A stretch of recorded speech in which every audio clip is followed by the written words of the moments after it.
বাংলা বললেই বাংলাদেশি তকমা বাংলা শ্রমিকদের এবার ওড়িশায় আটকে রাখার অভিযোগ সামনে আসছে। পরিচয়পত্র রয়েছে কিন্তু তারপরেও অত্যাচারের অভিযোগ। কেন এই অত্যাচার, এই প্রশ্নটাই উঠছে। দ্রুত পদক্ষেপের আর্জি মুখ্য সচিবের।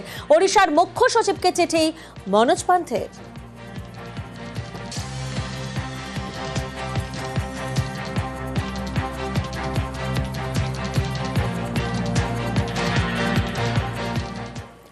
পাশাপাশি ওড়িশায় আটকে বারাসাতের কদম্বগাছির 4 ব্যবসায়ী। শাড়ির ব্যবসা করতে কদিন আগে ওড়িশার ভদ্রকে তারা যান। ওড়িশা পুলিশের হেফাজতে মেলেনি খাবার বা জল। জেলা প্রশাসনের কাছে সাহায্যের আর্জি 4 জনের। এক্ষেত্রেও কিন্তু একই অভিযোগ, বাংলা বললেই বাংলাদেশি তকমা। আর তাই এবার ওড়িশায় আটকে রয়েছেন বারাসাতের কদম্বগাছির 4 ব্যবসায়ী। তোমরা কি বাংলাদেশি? না, আমরা ইন্ডিয়ান। তোমরা ইন্ডিয়ান, সবকিছু ডকুমেন্টস দেখাবার পরেও তোমাদেরকে বলছি তো বাংলাদেশি। এবং জমি দলিল আছে, হ্যাঁ সবই দেখেছি। এবং 1 দিন 1.5 দিন ধরে আপনাদেরকে আটকে রেখেছে, কোনো খাওয়া দাওয়ার ব্যবস্থা করে না। তোমরা কতজন থাকো একসঙ্গে? আমরা ছিলাম আমাদের উত্তর চব্বিশ পরগনার 4 জন। উত্তর চব্বিশ পরগনায় 4 জন আছে। আর কোন কোন জেলার মানুষ আছে?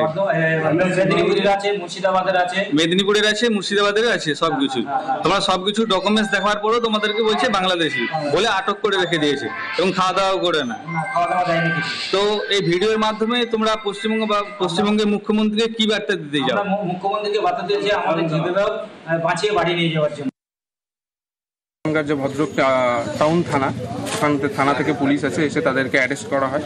আমার বাবা সহ আরও প্রায় 6 থেকে 7 জন, তার মধ্যে আমাদের গ্রামের বাসিন্দা আমার বাবাকে ধরে 4 জন, এবং আরও অন্য ডিস্ট্রিক্ট মুর্শিদাবাদ বা নদিয়া, মালদা, সেখান থেকে অনেকে। কি করতেন ওখানে বাবা? বাবা ওখানে শাড়ির ব্যবসা করে। আধার কার্ড, আই কার্ড সমস্ত কিছু দেওয়া হয়েছে, সেগুলো দেখলো, দেখার পরেও কোনো রকম রেসপন্স নেই তাদের কাছ থেকে। এখন মূলত কি তকমা দিচ্ছে পুলিশ? বাংলাদেশি তকমা দিচ্ছে যে আমরা বাংলাদেশি। আমার বাবা বাংলাদেশি, সেটা কখনোই নয়। আমার জন্ম এখানে, আমার বাবার জন্ম এখানে, এমনকি আমার দাদুর জন্ম এখানে, এই গ্রামে। তাহলে আমরা বাংলাদেশি হই কি করে? তাদেরকে কেন হেনস্থা করা হবে? সত্যি যদি বাংলাদেশি হয় নিশ্চয়ই তারা সাজা পাওয়ার যোগ্য, কিন্তু আমরা জানি তারা এখানকার লোকাল, দীর্ঘদিনের, তাদের বাবা দাদা, তাদের জ্ঞাতি গোষ্ঠী, তাদের জন্মস্থান এখানে, সমস্ত ডকুমেন্টস এখানে রয়েছে আমার বারাসাত ব্লক 1-এর। তো এইভাবে তো আটকে রেখে বিজেপির সরকার ঠিক করছে না। আমি বলবো যেটা আমরা প্রশাসনিকভাবে আমার ডিএম সাহেবকে আমি জানাবো, এসপি সাহেবকে জানাবো। অবশেষে ঘরে ফেরা 25শে জুন ওড়িশায় বাংলাদেশি সন্দেহে আটক করা হয়। বাংলায় কথা বলায় ফের বাংলাদেশের তকমা। ওড়িশায় আটক বীরভূমের নলহাটি ও পাইকরের 19 জন বাসিন্দা।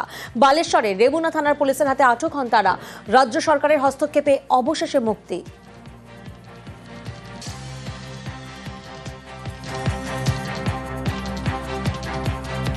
খবর পেলাম আমাদের তৃণমূলের নেতা ডাক্তার মহসিন মণ্ডলের মুখে, যে আমাদের স্বামীদেরকে বা অন্যান্য যারা আছে, আমার স্বামী আমির হামজা বা অন্য আরও 18 জনকে এইমাত্র ছাড়া হচ্ছে। আমরা অনেক কষ্টের মধ্যে ছিলাম, অনেক খুশি যে আমাদের স্বামীরা আবার বাড়ি ফিরে আসবে।